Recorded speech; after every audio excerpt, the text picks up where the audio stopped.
finally, the other thing that we can calculate from this graph is the distance traveled. And before we get into specifics, let's take a look at the formulas. We know that velocity is the same as distance over time. So if we reworked that formula to solve for distance, we would also see that distance is velocity times time. So somewhere in this graph, we are going to be able to find a velocity times time to get our distance. Now let's think of an example in this graph that might be easier for us to visualize.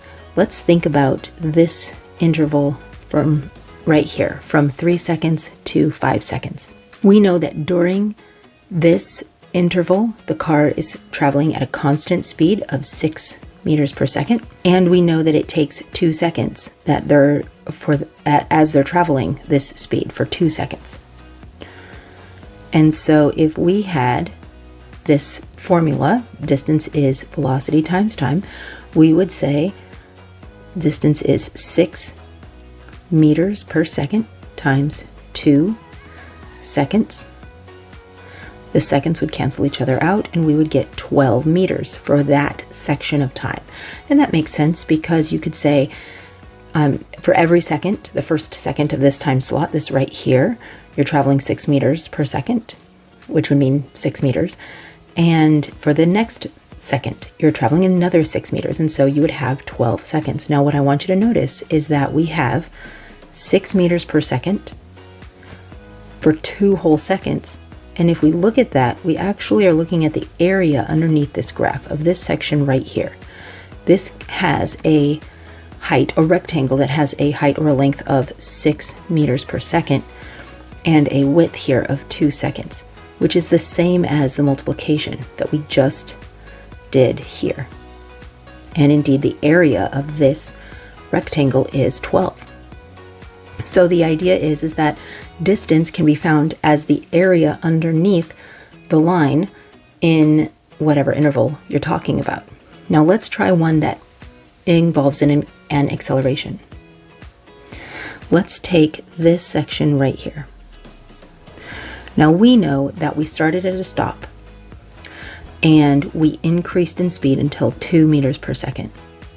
So and it took 2 seconds in order to do that. This part, if we had our average velocity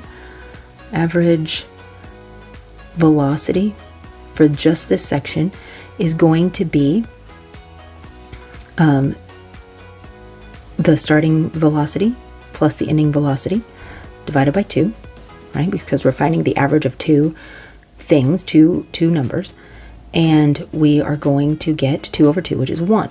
We're traveling 1 meter per second on average.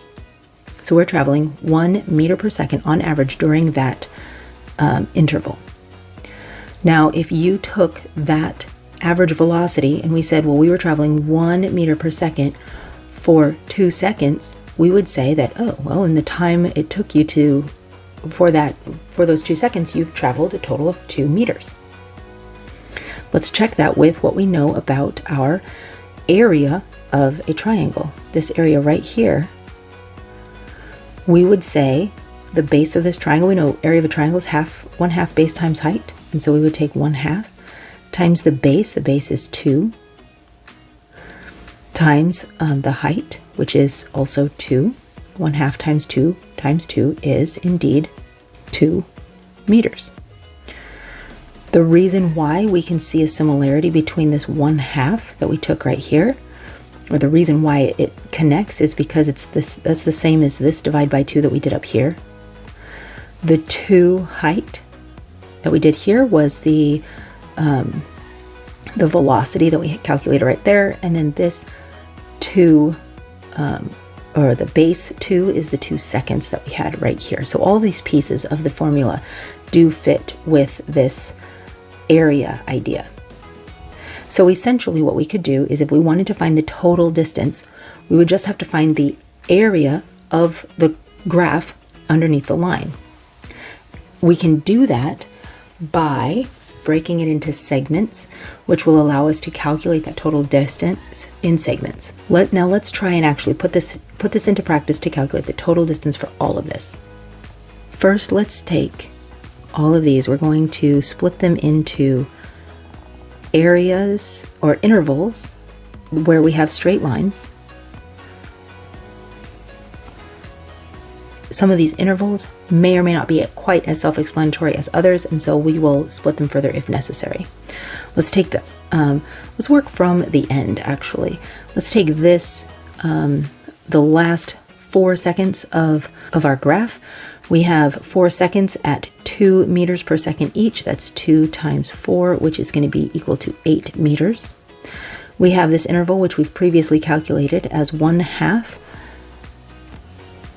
times the base times the height to give us 2 meters.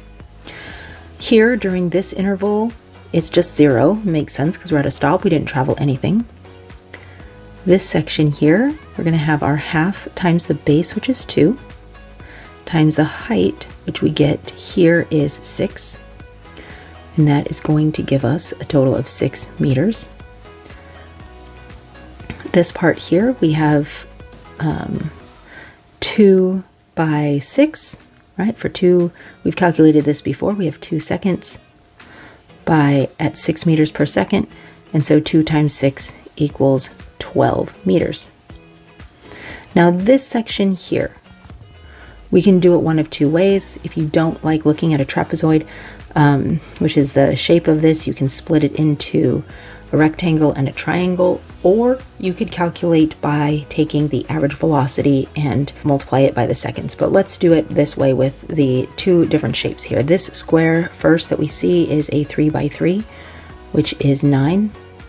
And this triangle up here is 1/2 times 3 times 3, the height of 3, the base of 3, and that is going to give you 4.5. Now all we have to do is add up all of these sections together.